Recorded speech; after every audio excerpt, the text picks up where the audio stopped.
Exodus 33 describes the tent of meeting as a place where God spoke with Moses face to face.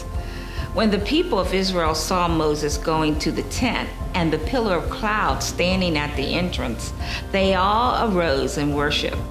What caught my eye in that chapter was verse 11. The Lord would speak to Moses face to face as one speaks to a friend. Then Moses would return to the camp, but his young aide Joshua, son of Nun, did not leave the tent. It's quite obvious from this passage that Joshua wanted a relationship with God like Moses had. Exodus 33 doesn't record that God spoke to Joshua the way he spoke to Moses, but there is no doubt the overflow of God's presence remained in that tent, and Joshua wanted to immerse himself in it. Perhaps this is the reason that propelled Joshua to be Moses' successor. His hunger for God was self-evident. After Joseph's death, Joshua wasn't chosen to lead the children of Israel because he was Moses' assistant. I believe it was because of those times he stayed behind in the tent. Perhaps it was during those times that Joshua cultivated a relationship of trust with God.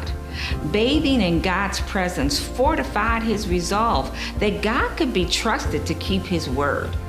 God had spoken to the children of Israel and promised them that he would bring them to a land flowing with milk and honey.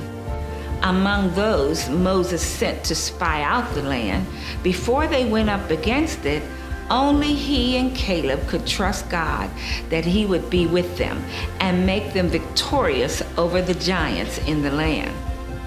So what's the lesson that we learn from Joshua? It's not who we know, what we know, or how we look, or our talents that matter to God. He's looking for a heart that purposely pursues and desires his presence above all others and above all else. When we spend time in the presence of God, we cultivate trust and nurture his abiding spirit in our lives. Jesus said, "It's who you are and the way you live that count before God." Your worship must engage your spirit in the pursuit of truth. That's the kind of people the Father is looking out for, those who are simply and honestly themselves before him in their worship. Brothers and sisters, like Joshua, go after the presence of God and don't leave the tent.